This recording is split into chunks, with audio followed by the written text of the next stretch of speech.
انبیاء کے جانے کے بعد ان کے جو جانشین ہوئے آنے والے لوگ، انہوں نے دین کو ٹکڑے ٹکڑے کر دیا اور آپس میں گروہوں میں بٹ گئے. ہر گروہ اس کے اوپر خوش ہے جو اس کے پاس ہے. بریلویوں نے اپنا ترہ امتیاز بنا لیا کہ جی عشق رسول کا ٹھیکہ ہمارے پاس ہے، ہم یہ ڈیفائن کریں گے کون عاشق رسول ہے اور کون گستاخ رسول ہے. جو بند نے کہا کہ عظمت صحابہ کا ٹھیکہ ہمارے پاس ہے، ہم بتائیں گے کہ کون عاشق صحابہ ہے اور کون گستاخ صحابہ ہے. اہل حدیث نے کہا کہ توحید کا ٹھیکہ ہمارے پاس ہے، ہم لوگوں کے بارے میں یہ ڈیفائن کریں گے کہ کون مشرک ہے اور کون موحد ہے.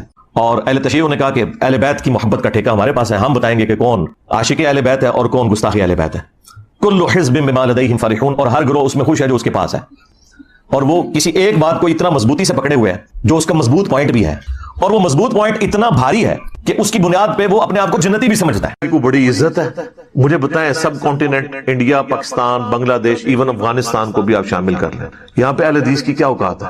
تو جن کا بچاروں کا اپنا لیول یہ ہو، ان کو میں کیا بار بار جواب دوں؟ ان سے تو مجھے سرٹیفکیٹ لینے کی ضرورت نہیں ہے. اور میں تو ان دونوں بھائیوں کے لیے کہوں گا، میں اب وہ ننگے سر والے الفاظ نہیں استعمال کرتا، وہ پھر ان کو برا لگتا ہے، حالانکہ ان کا فخر ہے. مجھے کوئی اگر کہنا پگڑی والا تو میرا فخر ہے. تو یہ دونوں بھائی جو ہے نا اس وقت مکتب اہل حدیث کے لیے، مکتب فکر اہل حدیث کے لیے خود کو حملہ آور بنے ہوئے ہیں، اور یہ ان کے لیے نا اس فرقے کی نا قبر کھود رہے ہیں.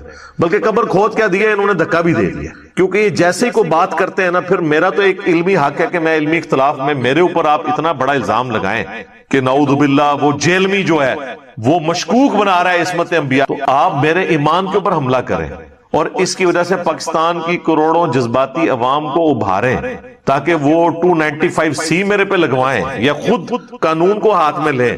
اور یہ یہی کچھ کر رہے ہیں. ان کے جو واٹس ایپ گروپس کی مولوی لیکس ہیں نا، وہ میرے تک پہنچتی ہیں. انہوں نے دوسرے فرقوں کے جذباتی مولویوں سے بھی رابطہ کیا ہے کہ یار اس کو تم لوگ ہی کچھ کرو.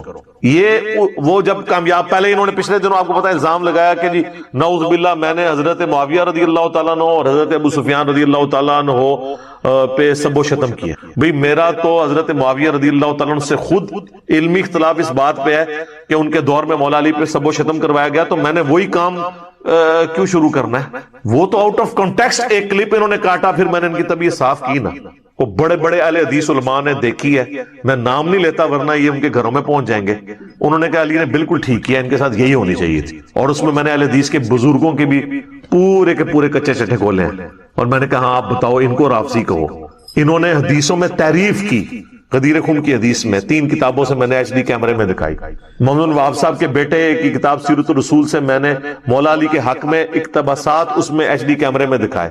وہ تو طبیعت صاف ہو گئی ہے. وہ آپ یوٹیوب پہ جا کے لکھیں ریپلائی ٹو ابتسام اینڈ ہشام الہی ظہیر تو اور حضرت معاویہ رضی اللہ تعالیٰ نے، تو آپ کے سامنے وہ کلپ آ جائے گا. میں نے ان کی طبیعت صاف کی ہے، لیکن یہ لوگ باز نہیں آتے. اور آپ دیکھیں کہ وہ طبیعت صاف ہونے کے باوجود انہوں نے پھر دوبارہ سے اگلے جمعے میں وہی الزام ریپیٹ کیا ہے، حالانکہ ان کو پتا ہے کہ آؤٹ آف کانٹیکسٹ وہ میرا کلپ کاٹا تھا انہوں نے. جب میں نے کلیریفیکیشن بھی دے دی، پھر ہمارے اور ان کے ایک مشترکہ دوست ہیں لاہور کے اندر، انہوں نے ان کو جا کے وہ کلپ دکھایا بھی، یہ مانے بھی کہ آؤٹ آف کانٹیکسٹ کاٹا ہے. پھر اگلی دفعہ پھر ریپیٹ کر دیا. یہ تو پھر میں یہ کہوں گا کہ آپ ایک دینی اختلاف کو ذاتی دشمنی میں بدلنا چاہتے ہیں. میں آپ سے ذاتی دشمنی کبھی بھی نہیں کروں گا. میں چونکہ آپ نے اب ایک اور دفعہ مجھے فل ٹاس دی ہے، تو اب آپ دیکھیں میں اس کو باؤنڈری سے باہر پھینکوں گا انشاءاللہ تعالی. اور میں آپ کو کلیئر کروں گا کہ یہ جو عصمت انبیاء کا آپ نے عقیدے کے اعتبار سے الزام میرے اوپر لگایا نا، آپ کے جو بزرگ جس پہ آپ کا پورا فرقہ کھڑا ہوا ہے نا، اس نے جو کام ڈالے ہیں نا اللہ تعالیٰ کی ذات کے حوالے سے، جو اس کی گستاخیاں، یعنی امام احمد ابن تیمیہ المتوفا 728 ہجری، ہم اس ریکارڈنگ میں وہ JPGs اوریجنل ان کے فتاوا کے اٹیچ کریں گے. اللہ کی شان میں، رسول اللہ صلی اللہ علیہ وآلہ وسلم اور سارے انبیاء کی شان میں، صحابہ کرام میں سے عبداللہ بن عمر کی شان میں، اور چوتھی بدعت کی جو انہوں نے خود ساختہ ڈیفینیشن کی ہے، اور اس میں انہوں نے بدعت شروع کرنے کے جو سرٹیفکیٹ جاری کیے ہیں. یہ 4 اوریجنل ریفرنسز میں انشاءاللہ تعالی دکھاؤں گا، ان کی طبیعت صاف کروں گا. ابھی ذرا یہ اذانیں شروع ہوگی، اذانوں کے وقفے کے بعد آپ کو نا میں انشاءاللہ اس کو لے کے چلتا ہوں. ہاں جی جناب، اذان کے وقفے سے پہلے ہم ڈسکس کر رہے تھے امام احمد ابن تیمیہ کے حوالے سے. میں کچھ چیزیں ہائی لائٹ کروں گا لیکن وہ اینڈ پہ جا کے. پہلے میں عصمت انبیاء کے عقیدے کے حوالے سے بتا دوں. ویسے میری ایک ڈیٹیل ویڈیو پچھلے دنوں ریکارڈ ہوئی ہے، عصمت انبیاء کا عقیدہ، انبیاء گناہ نہیں نہیں کرتے. اس میں نے ٹیکنیکلی درجنوں آیات اور احادیث کی روشنی میں یہ سارے ایشو کو ریزالو کیا. میں آپ کو نٹ شیل میں بتا دیتا ہوں کہ ہمارا ایز اے مسلم کیا عقیدہ ہونا چاہیے انبیاء اکرام علیہ السلام کے بارے میں. سب سے بنیادی بات یہ ہے کہ ہم تمام انبیاء اکرام علیہ السلام کو مانتے ہیں کہ وہ اللہ کے مخلص بندے تھے. ایک لفظ ہوتا ہے مخلص، اخلاص شو کرنے والا. ایک ہے مخلص جسے اللہ اپنے لیے خالص کر لے. اللہ کے چنے ہوئے بندے تھے، یعنی نبوت کسبی نہیں ہے، وہ بھی ہے اللہ کی طرف سے. یہ پہلی چیز. نمبر 2، انبیاء کرام علیہ السلام کبھی بھی گناہ نہیں کرتے. نمبر 3، تمام انبیاء کرام علیہ السلام اپنی پیدائش سے لے کر اپنی وفات تک as far as گناہ is concerned اللہ تعالیٰ کی اسپیشل پروٹیکشن اور حفاظت میں ہوتے ہیں. نمبر 4، انبیاء کرام کے جو واقعات قرآن میں رپورٹ ہوئے ہیں وہ گناہ نہیں ہے بلکہ وہ لغزش اور اجتہادی خطائیں ہیں جن کے اوپر ثواب ملتا ہے. صحیح بخاری اور صحیح مسلم کی متفق علیہ حدیث ہے کہ اگر کوئی حکمران اجتہاد کرے اور وہ صحیح رزلٹ پہ پہنچے تو اللہ تعالیٰ اسے دگنا اجر عطا فرمائے گا، اور اگر وہ غلط رزلٹ پہ بھی پہنچ جائے تب بھی اللہ تعالیٰ اسے ایک اجر ضرور عطا فرما دے گا. تو انبیاء کرام کے اجتہاد اگر اللہ تعالیٰ کی منشا کے مطابق نہ ہو تو ایک اجر پھر بھی ان کو ملنا ہے. البتہ انبیاء اور غیر انبیاء میں فرق ہے کہ غیر انبیاء کا تو معاملہ وہیں پر اجر کے اوپر آ کے رک جائے گا، لیکن انبیاء چونکہ دنیا پہ اللہ کی حجت ہوتے ہیں، اللہ تعالیٰ وحی کے ذریعے ان کی ریمیڈی فرما دیتا ہے، اصلاح فرما دیتا ہے، اور وہ اپنی اس اجتہادی غلطی جو گناہ نہیں ہوتا، سرکشی نہیں ہوتی، حرام نہیں ہوتا، بلکہ اجر ملتا ہے اس کے اوپر، وہ اس کے اوپر قائم نہیں رہا. اس کی کئی ایک نمائندہ مثالیں موجود ہیں قرآن کے اندر. ٹاپ آف دا لسٹ اپنے محبوب صلی اللہ علیہ وآلہ وسلم کے حوالے سے سورۃ الانفال کی آیت نمبر 67 آنورڈ اگر آپ پڑھ کے دیکھیں تو اس میں غزوہ بدر کے جو قیدی نبی صلی اللہ علیہ وآلہ وسلم نے چھوڑ دیے تھے اس کے حوالے سے اللہ تعالیٰ نے ذکر کیا ہے ما کان لنبی ان یکون لہ اسرا، کسی نبی کے لیے شایان شان نہیں ہے کہ وہ قیدی بنا کے رکھے کافروں کو. مراد یہ کہ یہ جو باغی ہیں، نبی کے دشمن ہیں، اللہ کے دشمن، ان کو قتل کرنا چاہیے، ان کو فدیہ لے کے چھوڑنا نہیں چاہیے. حتی یثخن فی الارض، یہاں تک کہ زمین میں ان کا زور کچل نہ دیا جائے. تريدون عرض الدنیا، کیا تم دنیا کے طلبگار ہو، یعنی فدیہ لے لیا. واللہ یرید الآخرہ، جبکہ اللہ تعالیٰ تو آخرت کا چاہنے والا ہے، آخرت کی طرف تمہاری رہنمائی کرتا ہے. واللہ عزیز حکیم، اللہ تعالیٰ غالب ہے، حکمت والا ہے. غالب اتنا ہے کہ آنے واحد میں سب کو ابو بکر، عمر، عثمان و علی بنا دے رضی اللہ عنہم اجمعین وعلیہم السلام اجمعین. لیکن حکمت یہ ہے کہ اللہ تعالیٰ چاہتا ہے کہ انسان خود اسے چوز کرے، اور انبیاء کے ذریعے اللہ تعالیٰ نے ہدایت کا سلسلہ شروع کیا. لولا کتاب من اللہ سبق، اگر اللہ کی کتاب میں یہ پہلے بات نازل نہ ہوئی ہوتی، لمسکم فیما اخذتم عذاب عظیم، تو تم لوگوں کو بہت بڑا عذاب دیا جاتا اس بات پہ جو تم نے فدیہ لے کے غزوہ بدر کے قیدیوں کو چھوڑ دیا. بڑے سخت الفاظ ہیں. فَكُلُوا مِمَّا غَنِمْتُمْ حَلَالًا طَيِّبًا، پس اب کھاؤ جو غنیمت تمہیں ملی ہے حلال اور پاکیزہ. وَاتَّقُوا اللَّهَ، اور اللہ سے ڈرو. اِنَّ اللَّهَ غَفُورٌ رَحِيمٌ، بے شک اللہ تعالیٰ بخشنے والا مہربان ہے. اچھا، اس میں پیر کرم شاہ صاحب الازہری نے بریکٹ میں خود لکھا ہے کہ اجتہادی خطا اللہ نے معاف کر دی. اجتہادی خطا کا لفظ لکھا انہوں نے، قرآن سے تو بالکل واضح ہے. اور یہ جو اللہ نے کہا نا کہ اگر پہلے ایک آیت نازل نہ ہوئی ہوتی، وہ سورہ محمد کے اندر سٹارٹ کے اندر آیت ہے سورہ قتال، جو قتال کے اوپر پہلی سورت تھی جہاں مسلمانوں کو اجازت ملی کہ اب آپ کافروں کے خلاف تلوار اٹھا سکتے ہو. مکے میں تو حکم تھا کفو ایدیکم، اپنے ہاتھوں کو بندھے رکھو. مدینہ شریف میں جہاد کا حکم ملا. اس میں تھا کہ پھر جب کافروں سے تمہاری مٹ بھیڑ ہو تو چاہو تو کافروں کو قید میں رکھ لو، خواہ قتل کرو، خواہ ان کو فدیہ لے کے چھوڑ دو.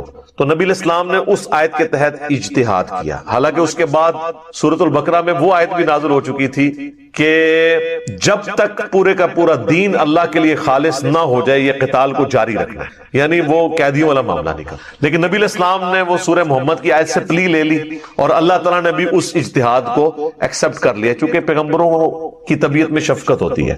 حالانکہ صحیح بخاری مسلم موجود ہے، حضرت عمر نے یہی مشورہ دیا تھا کہ ان کو قتل کیا جائے، اور بعد میں اللہ تعالیٰ نے کہا میری بھی خواہش یہی تھی کہ لیکن تم نے چونکہ اس ایک آیت کی پلی لے لی ہے، لیکن الفاظ سخت ہیں کہ تمہیں شدید عذاب دیا جاتا یہ جو تم نے کیا ہے. باقی اللہ تعالیٰ نے وہ یعنی اصلاح فرما دی. نبی علیہ السلام نے یہ فورسی کیا کہ جنگ ختم ہو گئی ہے، ظاہر 70 ان کے قتل ہو گئے ہیں، 70 قیدی ہو گئے ہیں، لیکن اللہ کو تو پتا تھا یہ تو بیٹل آف بدر ہے، بیٹل ختم ہوئی ہے، وار ختم نہیں ہوئی. وار تو چلیے فتح مکہ تک، وار کی پہلی بیٹل فیلڈ ہے بدر، دوسری ہے احد، تیسری ہے خندق.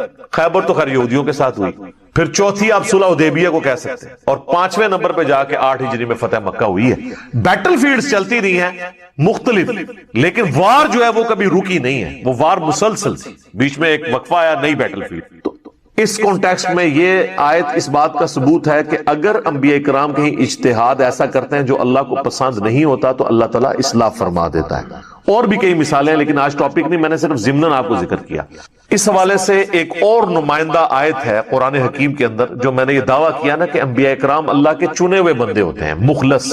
انبیاء کرام کو رپورٹ نہیں ہوتے.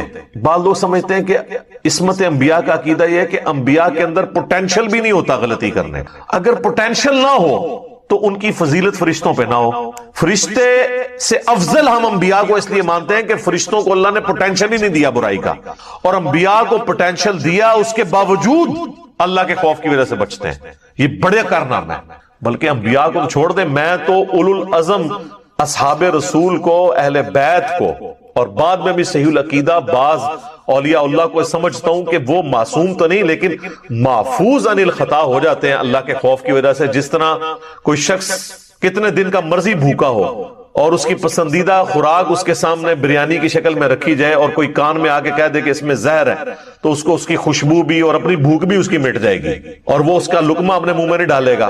انبیاء اور اللہ کے نیک بندے، اصحاب اور اہل بیت گناہ میں چھپی ہوئی اس عذاب کو دیکھ کے اس کی لذت بھول جاتے ہیں اور وہ بچ جاتے ہیں. اور یہ وہی چیز ہے جس کو صحیح بخاری میں کہا گیا کہ میرا بندہ فرائض کے ذریعے میرا قرب حاصل کرتا ہے اور نوافل میں استقامت کے ذریعے اس لیول پہ پہنچ جاتا ہے، میں اس کے ہاتھ بن جاتا ہوں جس سے وہ پکڑتا ہے، میں اس کے پاؤں بن جاتا ہوں جس سے وہ چلتا ہے، میں زبان بن جاتا ہوں جس سے وہ بولتا ہے، میں کان بن جاتا ہوں جس سے وہ سنتا ہے، میں آنکھ بن جاتا ہوں جس سے وہ دیکھتا ہے. وہ سارے الفاظ، اور اس میں آگے الفاظ ہیں. پھر وہ جب مجھ سے دعا کرتا ہے میں دعا قبول کرتا ہوں، اپنے دشمن کے اگینسٹ جب پناہ طلب کرتا ہے میں پناہ دیتا ہوں. یہ صوفیاء نے تو کہا ہاتھ کا مطلب ہے کہ وہ اللہ اس کے ہاتھ بن کے اب جدھر تک پہنچ جائے. نہیں، وہ اس میں الفاظ ہیں وہ اللہ سے پناہ طلب کر رہے ہیں. یہ محاورتاً بات ہے. جس طرح نبی الاسلام کے لیے آیا قل ان صلاتی و نسکی و محیایا و مماتی للہ رب العالمین، اے نبی تم فرما دو بے شک میری نماز، میری قربانی، میرا جینا، میرا مرنا سب کچھ اللہ کے لیے. تو ہاتھ بن جاتا ہوں، پاؤں بن جاتا ہوں کا مطلب ہے اوڑھنا بچھونا اللہ کی ذات. یہ تو حلولیہ کا عقیدہ ہے کہ فزیکلی ہاتھ پاؤں بن جانا، نعوذ باللہ. یہ اہل سنت کا عقیدہ نہیں ہے. تو ہم تو صحیح العقیدہ لوگوں کے لیے بھی عقیدہ رکھتے ہیں چاہے جائے کہ انبیاء تو بہت بلند مرتبے، تو یہ مخلص بندے ہوتے ہیں، خاص چنے ہوئے بندے. اور اللہ ان کی پروٹیکشن ایسی فرماتا ہے کہ سورہ بنی اسرائیل میں اگر آپ دیکھیں نا نبی علیہ السلام کے بارے میں الفاظ آئے ہیں، اور اگرچہ یہ الفاظ بڑے سخت ہیں لیکن ایٹ لیسٹ عقیدہ کلیئر کرنے کے لیے ضروری ہے. آیت نمبر ہے 73 سے 75. وَإِن كَادُوا لَيَفْتِنُونَكَ عَنِ الَّذِي أَوْحَيْنَا إِلَيْكَ لِتَفْتَرِيَ عَلَيْنَا غَيْرَهُ. اور یہ کافر تو تلے ہوئے ہیں کہ آپ کو اس وہی سے ہٹا دیں جو ہم نے آپ کی طرف کی ہے، فتنے میں مبتلا کر دیں تاکہ آپ کوئی اور بات بنا کر اللہ پر ڈال دیں، نعوذ باللہ. وَإِذٍ لَاتَّخَذُوكَ خَلِيلًا، اور یوں وہ آپ کو اپنا گہرا دوست مان لیں. وَلَوْلَا أَن ثَبَّتْنَاكَ، اور اگر ہم آپ کو ثابت قدم نہ رکھتے، لَقَدْ كِدتَّ تَرْكَنُوا إِلَيْهِمْ شَيْئًا قَلِيلًا، تو قریب تھا کہ آپ بھی کافروں کی طرف تھوڑا بہت جھوک ہی جاتے ہیں. یہ سمجھانے کے لیے ہوا نہیں ایسا. اذا لأذقناك ضعف الحیات وضعف الممات، اور اگر ایسا ہوتا تو ہم آپ کو اس دنیا کی زندگی میں بھی اور موت کے بعد کی زندگی میں بھی آپ کو دگنا عذاب دیتے. ثم لا تجدوا لك علینا نصیرا، اور پھر آپ اللہ کے مقابلے پہ اپنا کوئی مددگار نہ پاتے. یہ بافرض محال ہے. یعنی نبی علیہ السلام کو کہا گیا آپ مخلص ہیں، ہم آپ کی حفاظت کر لیتے ہیں. سورہ یوسف میں تو اس سے بھی بڑی چیز آئی ہے. سورہ یوسف کے اندر جو حضرت یوسف علیہ السلام کے بارے میں آیت نمبر 24 میں وَلَقَدْ هَمَّتْ بِهِ وَهَمَّ بِهَا، اس عورت نے بھی یوسف کا قصد کیا اور یوسف بھی قصد کر لیتا عورت کا. یہ جناب بندہ کہاں اٹھتا ہے؟ کس کا قصد کر لیتا؟ اپنی منہ بولی ماں کا، جس نے اسے پالا ہے اور اس نے ہمیشہ اسے پازیٹیو نظروں سے ماں کی حیثیت سے دیکھا ہے. لیکن عورت کا فتنہ اتنا بڑا فتنہ ہے کہ وہ اگر بن سمر کے آ گئی تو یوسف بھی اس کا قصد کر لیتا. لولا ارا برہان ربی، اگر اپنے رب کی کوئی ایک برہان نہ دیکھ لیتا. وہ اسرائیلی روایتوں میں ملتا ہے کہ سامنے ان کے حضرت یعقوب کی شبیہ اللہ تعالیٰ نے کر دی اور وہ یوں انگلی سے اشارہ کر رہے تھے کہ یہ کام نہیں کرنا. یہ اللہ نے ان کو پروٹیکشن دی. کذالک لنصرف عنہ السوء والفحشاء، اس طریقے سے ہم نے ان سے برائی اور بے حیائی کو دور کر دیا. انہ من عبادنا المخلصین، مخلصین نہیں مخلصین، بے شک وہ ہمارے چنے ہوئے بندوں میں سے. تو یہ مخلص، انبیاء کرام مخلص ہوتے ہیں، یہ ہے ہمارا عقیدہ. اب میرے بارے میں یہ کہنا کہ جناب وہ تو انبیاء کے عقیدے کو مشکوک مان رہا ہے. جیلم کے اندر بیٹھا ہوا ایک بازاری آدمی جو ہے وہ تو حضرت رسول اللہ صلی اللہ علیہ وسلم سے صحب اور حقا کے امکان کا جو ہے اس کو بار بار اجاگر کرنے کی کوشش کرتا ہے. حالانکہ خود ان کی حالت ہے کہ یہ جو یعنی ان کے اکثر علماء بھی وہ سورۃ النجم کی جو آیت ہے نا وما ينطق عن الهوى ان هو الا وحی یوحى، نبی علیہ السلام اپنی خواہش نفس سے کچھ نہیں کہتے، وہ وہی کہتے ہیں جو اللہ ان کو وحی کرتا ہے. وہ اس کو عام لیتے ہیں، وہ عام نہیں ہے. وہ یا قرآن کی وحی کے بارے میں ہے یا سنت کی وحی کے بارے میں، جسے ہم حدیث بھی کہتے ہیں. باقی جو عام زندگی میں آپ علیہ السلام اجتہاد کرتے تھے، جس کی ریمیڈی کئی دفعہ اللہ تعالیٰ نے خود فرمائی ہے، جس طرح کہ یہ غزوہ بدر کے قیدیوں کے بارے میں.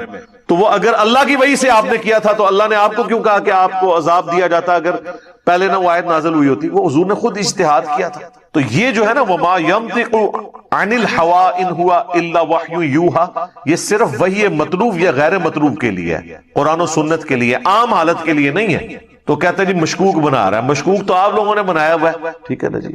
اوورآل آپ کے جو ریپیوٹ ہے اس معاشرے کے اندر وہ آپ دیکھ لیں کہ وہ کہتے ہیں جی وہ سارے لوگ جناب خلاف ہو گئے. تو سارے لوگ تو میرے بھائی اہل حدیث کو گستاخ رسول بھی کہتے ہیں، تو آپ مان لیں کہ اہل حدیث گستاخ رسول ہے. اور جی علی بھائی کی باتیں ٹھیک ہے لیکن یہ تو شیعوں والی باتیں ہیں. تو سر وہ بریلوی بھی صحیح کہتے ہیں کہ علی بھائی کا جو یہ رفع دین کا طریقہ بتانا اور توحید کی باتیں تو ٹھیک ہے قرآن و سنت سے، لیکن یہ تو وہابیوں والی باتیں ہیں، نجدیوں والی، وہ تو شیطان کے سینگ ہیں. تو ہم ان کو بھی یہی کہتے ہیں کہ یہ چھوڑو، کتاب و سنت میں لکھا ہوا ہے. آپ کو بھی کہتے ہیں کہ جمل صفین نہروان بخاری مسلم میں لکھی ہے، آپ بھی اس کو مان لیں. آپ لوگ ہی ہمیں بتایا کرتے تھے کہ جی صحیح بخاری میں وہ حدیث ہے 2311 کے جب شیطان نے انسانی شکل میں آ کے حضرت ابو ہریرہ کو آیت الکرسی کا وظیفہ سکھایا تو نبی علیہ السلام فرمایا 3 دن سے جو آ رہا تھا یہ انسانی شکل میں شیطان تھا، یہ ہے تو جھوٹا لیکن اس نے بات سچی کی ہے کہ جو بستر پہ جاتے وقت آیت الکرسی پڑھ لے تو صبح تک اللہ تعالیٰ کی طرف سے ایک فرشتہ حفاظت میں مامور ہو جاتا ہے. تو شیطان سے بھی کہتے تھے جی یہ بات لے لیں آپ، سچی بات ہو، انجینئر صاحب سے نہ لیں، ایسے جو نال ایڈ کر لو جی کسی مدرسے سے پڑھ کے ہیں. سر آپ کو اگر گورا بھی آ کے کہے نا کہ سورہ البقرہ کی آیت نمبر 279 میں لکھا ہے کہ سود کھانے والے کے خلاف اللہ اور اس کے رسول کا اعلان جنگ ہے، آپ یہ کہیں گے اس کو کیا کہ چونکہ تو گورا ہے پہلے مسلمان ہو پھر ڈگری لے کے آپ پھر ہم اس آیت کو مانیں گے، اس وقت تک میں نے یہ آیت ہی سسپینڈ کر دی ہے، میں نے یہ آیت ماننی نہیں. تو یہ آپ کہیں گے آپ نے ریفرنس کو فالو کرنا ہے، کتابوں کو مانے بابوں کو نہیں. مرنے سے پہلے اے مسلمان کر لے اس پہ غور، کتابوں کا خدا اور ہے، بابوں کا خدا اور. کہنے کو تو دین سب کا اسلام ہے، لیکن سلفی بھی کہتے ہیں ہم اسلام کو فالو کر رہے ہیں، صوفی بھی کہتے ہیں. تو کہنے سے کیا ہوتا ہے؟ کہنے کو تو دین سب کا اسلام ہے، لیکن کتابوں کا جہاں اور ہے، بابوں کا جہاں اور بابوں کا وکھرا جہاں اور. ٹھیک ہے، اس کا ایک اپنا ہی جہاں ہوتا ہے. اب انجینئر مرزا محمد علی کو کیا پتا بابا ہوتا کیا ہے؟ وہ تو اس کو تو حضرت جی جو پیچھے سے پیسے آ رہے ہیں نا اس کو تو وہ نظر آ رہا ہے، اس کو کیا پتا بابا ہوتا کیا ہے. بابا اپنے زمانے میں ایک زمانہ ہوتا ہے، بابا اپنے جہاں میں ایک جہاں ہوتا ہے، اس کا وکھرے ایک جہاں ہوتا ہے. یہ اس کو نہیں پتا اور نہ اس کی باتوں میں آنا ہے. انشاءاللہ میرا ارادہ بن رہا ہے کیونکہ اب وہ ہمارے بابوں کی طرف آ رہا ہے اور ہم نہیں اپنے بابوں کی برداشت کر سکتے. تو یہ خدا کے لیے ہوش کے ناخن لیں. اس طرح کے الزامات آپ لگائیں گے، آپ نے چونکہ لگائے ہیں، میں نے پہلے بھی طبیعت صاف کی تھی، اب میں آپ کو اینڈ پہ وہ 4 حوالے دے دیتا ہوں تاکہ آپ کی طبیعت صاف ہو جائے کہ آپ کے بزرگ نہ صرف اللہ کے گستاخ تھے، رسول اللہ کے بھی گستاخ تھے، صحابہ کرام کے بھی گستاخ تھے، اور دین کی جڑیں انہوں نے اکھاڑی ہیں. میں 4 حوالے پیش کر رہا ہوں اس کے اوپر جس کے اوپر آپ کا پورے کا پورا فرقہ اہل حدیث کھڑا ہے. اب یہ میں بڑے سخت لفظ استعمال کر رہا ہوں، میں آج تک یہ الفاظ اس طرح نہیں بولا کرتا تھا. اس کی وجہ یہ ہے کہ میں اس روئے عرض پہ سب سے زیادہ محبت اہل حدیث کی عوام الناس سے اور ان کی فکر سے رکھتا ہوں، ان کے مسلک اور فرقے سے نہیں، ان کی فکر کہ کتاب اللہ سنت اور اجماع کو ماننا ہے اور اجتہاد اس وقت کرنا ہے جب ضرورت پڑے. لیکن اب یہ بزرگ بابوں کے پیچھے چل پڑے تو میں اب ان کو گھر کی بات بتاؤں گا اور پھر میں دیکھتا ہوں کہ یہ ان کے اوپر لگاتے ہیں. مجھے تو یہ کہہ رہے ہیں کہ انبیاء کے عقیدے کو مشکوک بنا رہا ہے جو کہ صحیح عقیدہ بتا رہا ہے، جبکہ ان کے بزرگوں نے انبیاء کرام کے اوپر گناہ کی بھی تہمت لگائی ہے اور اپنے عقیدے کے طور پہ پریزنٹ کیا. وہ ہم نے نہیں چھاپا ہوا، وہ سعودی عرب سے فتاوی ابن تیمیہ چھپے ہوئے ہیں. ہم ایک ایک امام ابن تیمیہ کی کتاب کا ریفرنس لگائیں گے اس میں، اور اس میں میں کریڈٹ دوں گا. چند سال پہلے انڈیا میں ایک بہت بڑے اسکالر تھے ابو بکر غازی پوری، جو بندی عالم دین تھے، فوت ہو گئے. یہاں پر الیاس گھمن صاحب ان کی کتابوں کو پروموٹ کرتے ہیں. بہت سیانہ بندہ تھا وہ. اس نے کتاب لکھی ہے کیا امام ابن تیمیہ اہل سنت، اور اس کا مقدمہ انہوں نے بڑا پیارا لکھا ہے. نہیں میں پیارا اس لیے نہیں کہہ رہا کہ وہ مطلب مجھے بہت پسند آیا ہے یا ان کا جو موقف ہے یا ان کے عقائد مجھے پسند ہے. میں تو دیوبند اور فرقہ اہل حدیث کے کئی عقائد سے اختلاف رکھتا ہوں، اہل حدیث کی فکر سے نہیں، فرقہ اہل حدیث سے. تو اس کے مقدمے میں انہوں نے لکھا ہے کہ میں سعودیہ گیا، میں باقی جگہوں پہ گیا تو میں نے دیکھا کہ سلفی فتنہ پوری امت میں پھیل رہا ہے، اور یہ فتنہ اس طرح پھیل رہا ہے کہ یہ ہمارے بزرگوں کو کافر، مشرک اور پتہ نہیں کیا کچھ کہتے ہیں. تو کہتے ہیں میں بڑا عرصہ پریشان رہا انڈیا واپس آ کے کہ اس فتنے کے آگے بند کیسے بند آ جائے. تو پھر میں نے سوچا کہ میں جو الزامات یہ ہمارے بزرگوں کے اوپر اور ہمارے عقیدوں پہ لگا رہے ہیں نا، ہم وہ سارے عقیدے ان کے بزرگوں سے ثابت کرتے ہیں. یہ وہی چیز ہے کہ بیٹا تو کیوں فیل ہوا؟ ابا جی آپ کے دوست کا بیٹا بھی فیل ہو گیا. یہ جواب تو نہیں ہے نا. وہ آپ کے دوست کا بیٹا فیل ہونے سے آپ نے پاس تو نہیں ہو جانا، ہونا چاہیے دونوں ہی فیل ہو گئے. تو اس نے کہا کہ میں ان کو الزامی جواب اینٹی وینم دے دوں تاکہ ہمارا پیچھا چھوڑ دیں. سر وہ کتاب پڑھنے سے تعلق رکھتی ہے. گوگل میں جا کے آرکائیو کے اوپر آپ جائیں، کیا ابن تیمیہ اہل سنت ہیں، وہ کتاب آپ کو اردو میں ملے گی، انگلش میں بھی ٹرانسلیٹ ہوئی ہوئی ہے. چھوٹی سی کتاب ہے اور وہ اتنی مجھے پسند ہے کہ ہم نے اپنی ویب سائٹ ahlsunnatpak.com میں آل ریسرچ پیپرز والے پورشن کے اندر ریسرچ پیپر نمبر 14 کے نام سے رکھی ہوئی ہے. عربی میں وہ اوریجنل ریفرنسز وہ میں نے نکالے تھے. عربی والے ریفرنسز میں نے مکتبۃ الشاملہ سے اوریجنل اہل حدیثوں کے وہ ریفرنسز نکالے ہیں جو سعودی عرب والوں نے سافٹ ویئر بنایا ہے. اردو والی وہ کتاب انڈیا سے چھپی ہوئی ہے، پاکستان میں بھی چھپ رہی ہے، اور انگلش والی بھی انہوں نے ٹرانسلیٹ کی ہے پوری کتاب. میں نے صرف ریفرنسز جو ہے نا وہ 2-4 صفحوں کے اوپر نکال کے نا علیحدہ سے کر دیے، اور ایک ایک کے ساتھ لکھا ہے کہ یہ آپ مکتبہ شاملہ میں بیچ کریں، نہ نکلے تو ہمیں پکڑیں، آؤٹ آف کنٹیکسٹ بھی ہو تو تب بھی ہمیں پکڑیں، آئیں بات کریں ہمارے. تو وہ تو تقریباً 16-17 ریفرنسز ہیں. میں صرف 4 بتا رہا ہوں ابھی حصول برکت کے لیے. حق 4 یار ابو بکر، عمر، عثمان و علی رضی اللہ عنہم اجمعین وعلیہم السلام اجمعین کی نسبت سے. باقی آپ خود اس میں پڑھ لیجئے گا. اور وہ 4 ہی میں نے ٹاپک لینے تھے، اللہ تعالیٰ کی ذات سے ریلیٹڈ، نبی علیہ السلام کی، صحابہ سے، اور اوورال دین کے مقدمے کے اعتبار سے. اللہ تعالیٰ کے حوالے سے امام ابن تیمیہ نے ایک کتاب لکھی ہے جو فلاسفہ کے رد میں ہے. اس میں انہوں نے فلاسفہ کی جو سوالات تھے اس کا جواب دیتے ہوئے ان کو ہوش نہیں رہی، اور جب فلاسفہ نے متشابہات کے اوپر کوسچن کیا تو قرآن نے تو ہمیں حکم دیا کہ متشابہات کے بارے میں آپ نے پڑھنا ہی نہیں ہے. سورہ آل عمران آیت نمبر 07، صرف محکمات کی پیروی کرنی ہے، اور اس کا علم کہنا ہے کہ اللہ کے ساتھ خاص ہے. اللہ نے اپنے بندوں کی نشانی بتائی ہے کہ وہ علم اللہ کے ساتھ خاص ہے. یہ کہہ کے اس کے بعد کہتے ہیں ربنا لا تزغ قلوبنا بعد اذ ہدیتنا وہب لنا من لدنک رحمہ انک انت الوہاب. لیکن ابن تیمیہ نے یہ نہیں کیا. انہوں نے جواب دیتے دیتے نا وہ اتنا آگے گئے. انہوں نے سوال کیا کہ آپ کہتے ہو اللہ ہمیشہ سے ہے، تو اگر اللہ ہمیشہ سے ہے تو مخلوق تو اس نے بعد میں پیدا کی، مخلوق پیدا کرنے سے پہلے اللہ کیا کر رہا تھا؟ اچھا اب اگر ہم یہ جواب دیتے ہیں کہ اللہ فارغ تھا تو کہتے ہیں کہ فارغ ہونا تو ایک نقص ہے، تو اس کا مطلب اللہ فارغ تھا. تو ابن تیمیہ نے بجائے یہ کہنے کہ یہ متشابہات ہیں، یہ اللہ کی صفات کے پیچھے تو ہم نہیں پڑھتے، یہ تو وہی جانتا ہے، انہوں نے کہا کہ نہیں، حوادث کی بھی کوئی ابتدا نہیں ہے. یہ 2 ٹرم سمجھ لیں، قدیم اور حادث. قدیم صرف اللہ ہے. یہ فقہ کو بھی آپ سمجھ لیں علم الکلام کی ٹرم ہے، فقہ کی نہیں، علم الکلام کی ٹرم ہے. قدیم وہ ہستی ہے جو ہمیشہ سے ہو. ویسے ہم اردو میں تو قدیم کہتے ہیں پرانی چیز کو، لیکن علم الکلام میں قدیم کہا جاتا ہے کہ وہ ہمیشہ سے. تو قدیم صرف اللہ ہے. اللہ کے سوا ہر چیز حادث ہے، انبیاء، فرشتے، جنات، مخلوقات. تو جب ابن تیمیہ نے کہا نا حوادث کی بھی کوئی ابتدا نہیں، جس طرح اللہ ہمیشہ سے ہے نا، حوادث بھی ہمیشہ سے ہیں. تو اب اس کا مطلب کیا ہوا کہ مخلوق بھی ہمیشہ سے ہے. یہ تو نیا پنگا جوڑ دیا ہے, بڑی مشکل سے گاڈ کے اوپر ان کو بنواتے ہیں. اگر آپ کہیں کہ مخلوق بھی ہمیشہ سے ہے تو پھر تو گاڈ کا کنسیپٹ ہی ختم ہو جائے گا. حالانکہ اس کی میں نے لاجیکل جواب بھی دیے, یوٹیوب پہ میری ایک ویڈیو بھی ہے ہو کریٹڈ گاڈ, وہ آپ دیکھ لیں. اب یہ تو لکھ بیٹھے تو اب کھڑی ہوگی مصیبت, پھر قدیم اور حادث کا فرق ہی ختم ہو گیا. قدیم اور حادث کو الگ کرنے کا نام ہی توحید ہے. اب یہ نہ سمجھیے گا کہ یہ میری عقابی نظروں نے اس چیز کو دیکھ لیا, صرف یہ چیزیں ابو بکر غازی پوری صاحب نے اس کتاب کے اندر لکھی اور وہ چیزیں انہوں نے ہائی لائٹ کی. اب ہوا کیا کہ شیخ البانی جو کسی زمانے میں سعودیہ کے محدث اعظم رہے ہیں, پھر سعودیہ والوں سے ہضم نہیں ہوئے, انہوں نے بھی نکال دیا.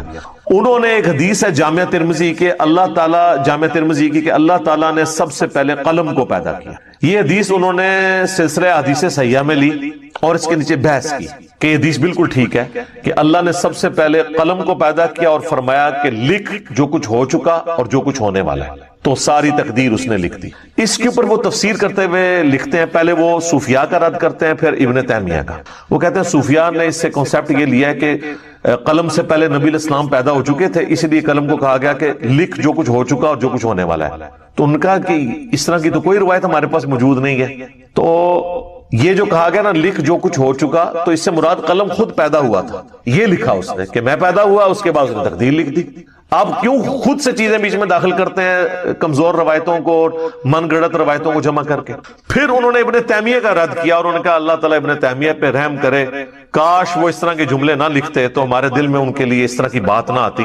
لیکن انہوں نے تو لکھ دیا, اللہ ان کو معاف کرے, کہ حوادث کی بھی کوئی ابتدا نہیں ہوتی ہے.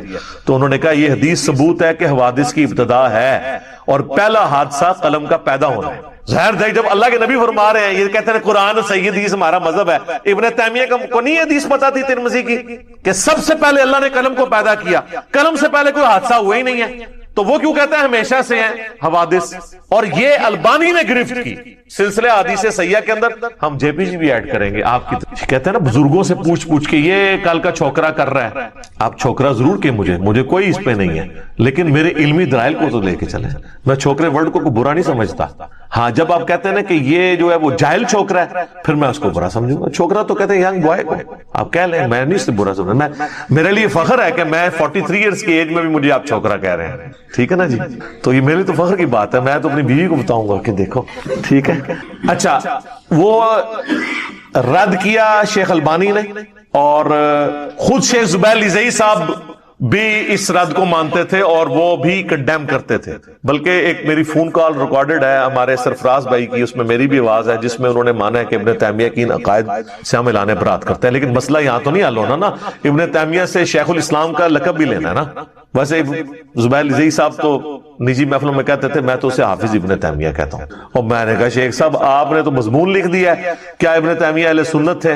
تو یہ آپ نے وہ کتاب پڑھی ہے ابو بکر غازی پوری کا جواب لکھا, وہ کتاب تھی نا ابو بکر غازی پوری کی, کیا ابن تیمیہ اہل سنت تھے؟ تو زبیر لیزئی صاحب نے ان کو پھکی دی کہ تمہارے بڑے بڑے علماء ملا علی قاری فلاں فلاں جو ہے نا ابن تیمیہ کو اہل سنت مانتے تھے. میں نے کہا یہ جواب نہیں ہے, جواب یہ ہے کہ اس نے ابن تیمیہ کے جو فاسد عقائد بتائے نا ان کا آپ جواب دیں. تو میں نے پھر ان سے پوچھا آپ نے کتاب پڑھی؟ کہتے ہیں میں نے کتاب تو کوئی نہیں پڑھی. تو میں نے کہا آپ اس کتاب کا جواب لکھ رہے ہیں؟ وہ واقعی جواب میں بھی نظر آ رہا ہے کتاب نہیں پڑھی ہوئی, کیونکہ اس کتاب میں تو سنگین الزامات لگائے گئے تھے, اس میں یہ والا الزام بھی تھا. تو اس کا جواب اگر وہ دیتے تو زبیر لیزئی صاحب پھر وہ اہل حدیث میں سے تو نکال دیے گئے تھے. پھر میں نے ان کو بتایا اس میں یہ لکھا ہے, تو پھر مجھ کو علی بھائی یہ تو ہمارا تو اعلان برات ہے. پھر انہوں نے فون کال میں بھی کچھ چیزوں کا ذکر کیا. یہ اللہ کے بارے میں ہو گیا جی, خالق اور مخلوق کا فرق ہی ختم ہو گیا. اب اس کو آپ جو مرضی سمجھے, اور آپ امام الموحدین کہتے رہے ابن تیمیہ کو, آپ عوام پوچھے گی, ہم تو عوام کی عدالت میں رکھ رہے ہیں. دوسرا آ جائے نبی علیہ السلام کے بارے میں, انبیاء کی عصمت جو میرے اوپر انہوں نے الزام لگایا. ابن تیمیہ نے انبیاء کرام علیہ السلام کی عصمت پہ یہاں تک حملہ کیا ہے, اس نے لکھا ہے فتاوی ابن تیمیہ کی 10ویں جلد کے اندر کہ انبیاء کو جو ہم معصوم مانتے ہیں تو اس کا ہرگز یہ مطلب نہیں ہے کہ انبیاء سے گناہ نہیں ہوتے ہیں.